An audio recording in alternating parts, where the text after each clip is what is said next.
everyone, it's Laurie from Cook Scrap Craft, and I'm back with another process video. There have been back-to-back process videos this week, so if you're a subscriber, you have gotten a lot of videos to watch. And if you are new here to the channel and you haven't seen the other videos that have gone live this week, well then definitely check them out after you finish watching this one and consider hitting that subscribe button so you don't miss out on more scrapbook process videos. So today I'm doing something that I do from time to time, and it is scrapbooking without the photos. The August Best of Both Worlds kit that Shimelle curates for us, it's very vacation themed. Sure, there are pieces in it that are not specific to vacations and traveling, but for the most part, it's very vacation-y, which is fine because I went on vacation this summer, so I have photos that I need to scrapbook. The only problem is I don't have them printed, but I still wanted to scrap along with Shimelle and see something you can do. Even if you purchase the items that are from her stash, you can just use things from your own stash and scrapbook other photos that you already have printed. Okay, so that's something that you saw from Sunday's scrapbook process video. I was inspired by something that Shimelle did with the 2x2 squares, cutting pattern paper into those squares. And so I did that with other items in my stash. Okay, so I followed along with her actually using the August kit, and then I was inspired to do something else from my stash because I actually had photos that I could scrapbook. So my process here for this August kit is actually to follow along with Shimelle, but leave space for the photos.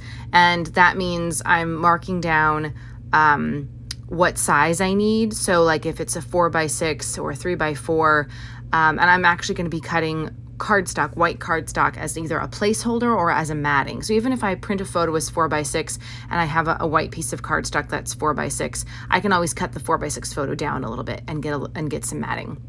Okay, and then before I do the title work, I go through my vacation photos album that's on my phone or on my computer, and I look for photos that are going to fit. So for today's, she was scrapbooking with 3 photos.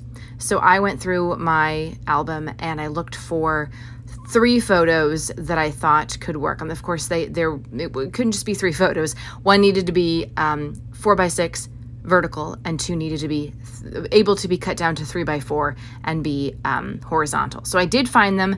Then I was able to do the title and complete the layout. Obviously, journaling is going to come later. But yeah, that's my process using the August Best of Both Worlds kit this month. So that's just something that you can do also if you want to scrapbook but you don't have photos. You know, maybe what I'm doing, obviously I have the idea of what I want to do. There's a theme here because of the kit. I know I'm making vacation layouts. Maybe you don't have a theme. Maybe you don't even have any photos and you just want to create something that can be used later. I've done that too. It's easy to do, like I said, especially if you're starting with like a sketch or something. It's a great way to just like create and then you have something. You don't have to put a title down if you don't want to, or something that's also really easy is if you have alpha sticker words or phrases that you can use and find something that's just kind of like generic that could be used for any type of photo. That's a good way to just have a layout ready, and then when you do have photos, you can go and kind of just plug those photos into the layout. So basically with this Shimelle layout here, she did some mixed media on the background. So I used Vicky Bouton Foundations paper, a Simple Stories plus sign stencil, and then the Tim Holtz Distress Oxide Spray in Uncharted Mariner. I could have also used the stamp pad that I got from Peacecraft Love by accident with the stencil, but I wasn't really thinking about that. And I do like using the sprays with the stencils because it kind of gives you just like a different look. The ink pads and stencils obviously are going to be a little bit more pristine and like perfect. You can see right there, it's going to get covered up, but the sprays do kind of get a little splotchy sometimes underneath the stencil. Whatever, I don't care. I also rolled the paper towel roll over this to help it dry a little bit faster.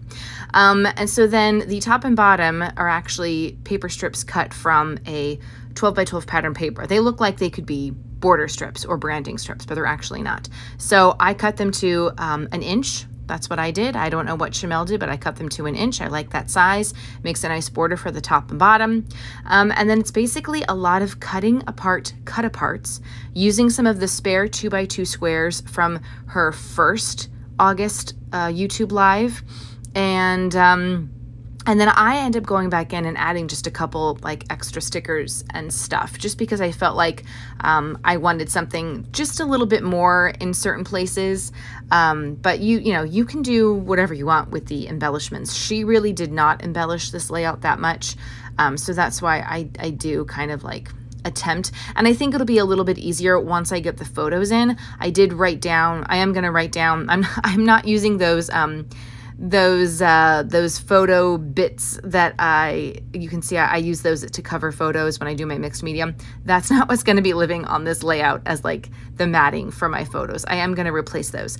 But when I do replace them, I will write down specifically which photo is going where. And then I've actually gone into, because I know I'm going to need to be printing these photos out in different sizes, I actually went into my Persnickety Prints account that I haven't used in a couple months because Shutterfly has just been cheaper and a little bit easier.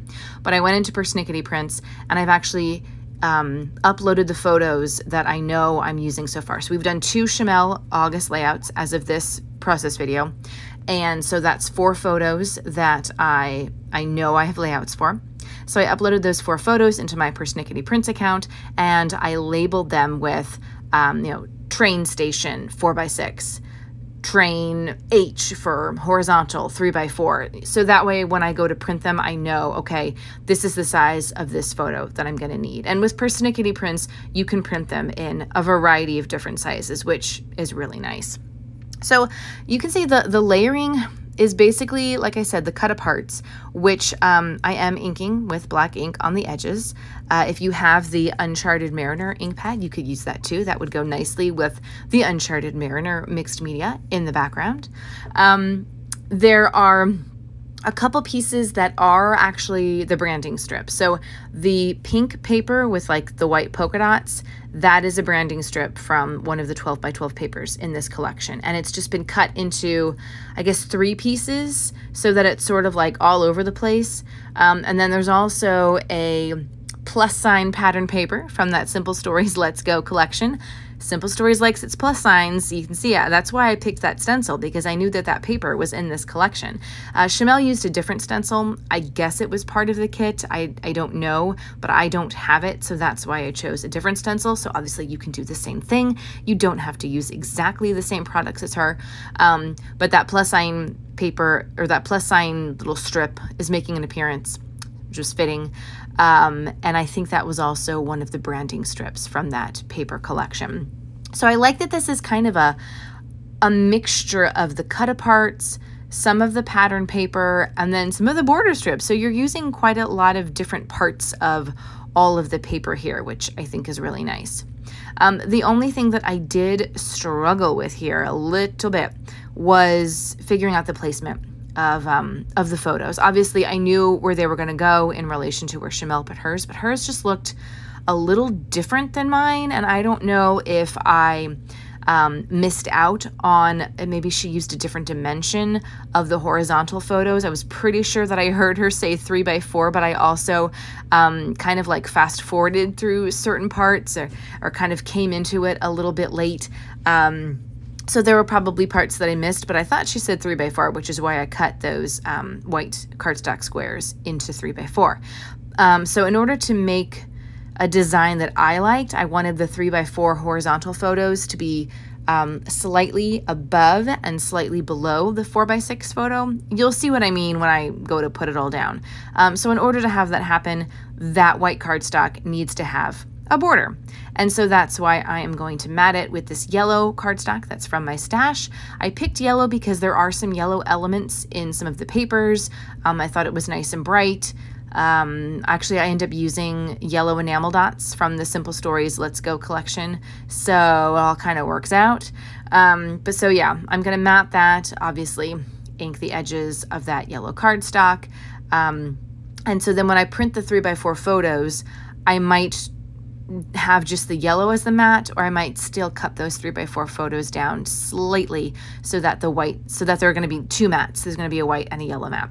So we'll see what happens when I print out all the photos. And sometimes I have intentions to do something, and when I actually get the photo, I'm just so excited that I have a photo to put down on the page that I like cut it wrong to crop it. I end up doing it wrong, or I put something down and I'm like, oh, I meant to do this, and then I forget. So yeah, that's just me.